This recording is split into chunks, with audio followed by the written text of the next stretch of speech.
All right, Reverend Vicky, will you tell us briefly how you became involved in Resurrection MCC? In 1981, I graduated from high school and I moved to Houston to attend Rice University.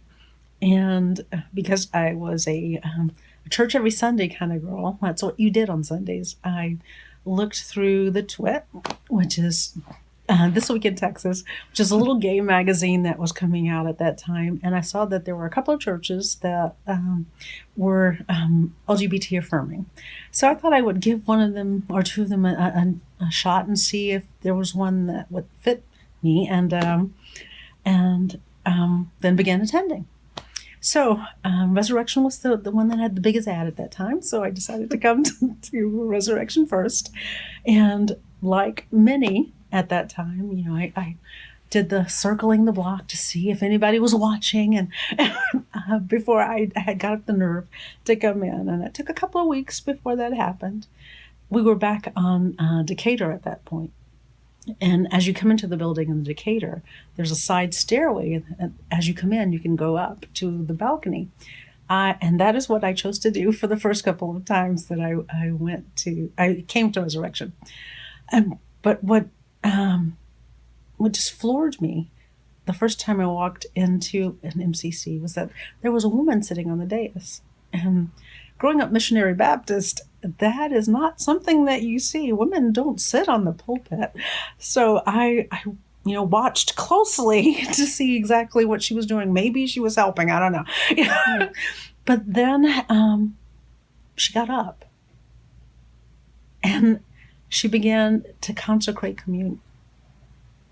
And my heart went into my throat, because that is something I had never seen nor thought I would ever see, was a woman consecrating communion. In growing up missionary Baptist, the most that any woman could do would be to prepare the table for the men to come and consecrate with the pastor, and then they would pass it out, because women don't do those things. So to witness a woman consecrating and then sharing communion with the congregation just had a profound impact on me. And at that point, I knew that maybe, just maybe, God, that call that I was hearing from God wasn't just some craziness, and that there was a possibility that I too could pastor at one point or another. Yeah. Okay. Well, talk to me a little bit about the role. You spoke about the woman being on the dais, and talk to me about the role of women, specifically in Resurrection and then across the denomination. Okay. Well, 1981 was not only the year that I began attending Resurrection, but it was also the year that we had our first case of GRID, and then our second, and our third, and our 1,000th. And we later came to know that GRID is HIV/AIDS. And during the 80s, our congregation was decimated. I would say almost half of our congregation passed during that first 10 years of HIV/AIDS. And because so many of our congregants died during that time, and we had funerals, not just one funeral a week, but multiple funerals a week. It was just horrific, the loss that the community felt at that time. But it's because of that women stepped up. They moved into leadership positions. They saw that their siblings, their brothers were dying from this illness, and they began Cura networks for our male congregants, and they began to run for the board, and they began to be lay delegates, and answering the call themselves into ordained ministry. I don't believe that without HIV/AIDS impacting MCC the way it did during those early years, that so many women would have ascended to pulpits. Because when I came into MCC, practically I would probably say 75% of our congregations were still led by white men. And because of the way HIV impacted our congregations, women were being called into the pulpit because they were now available and the options that our congregations had at that moment.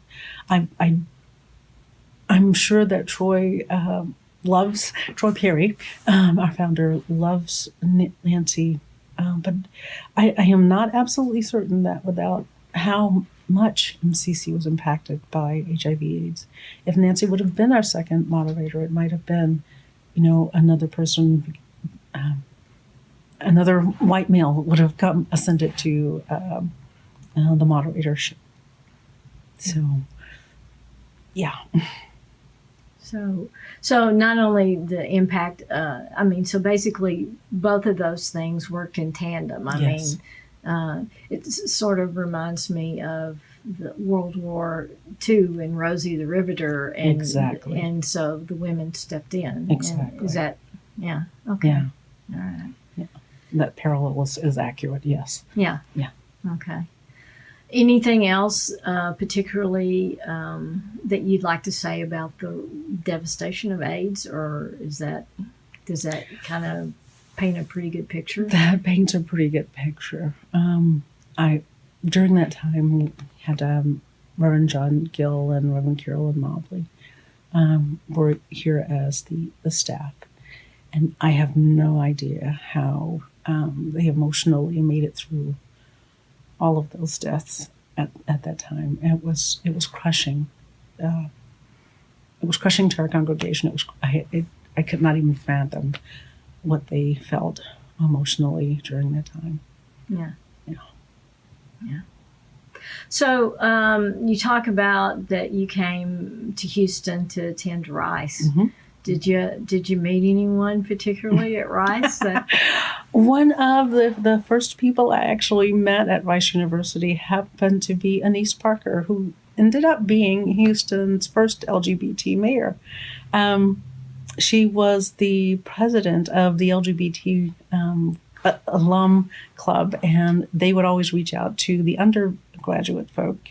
And actually, she was the first person that actually took me out to a bar that was owned by Marion Coleman called Kindred Spirits. So she was responsible for my first drunk.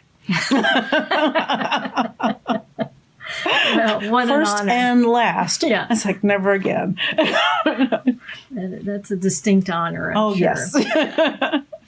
So if you could ensure that an LGBTQI person saw this video in the future, 45 years in the future, 145 years in the future, is there something in particular that you would like for them to know? I would encourage them to remember the marginalized that are within our community, and at this time that happens to be our trans siblings. It was a transgender woman who was the leader of the Stonewall riot. And without her courage, and without her tenacity, and without her deciding to say no more, we wouldn't have the rights that we have today to marry our partners, to adopt children, to live our lives as almost equal citizens in the U.S. So I would encourage our community to always remember and to always celebrate the beautiful diversity that we are, Mm-hmm.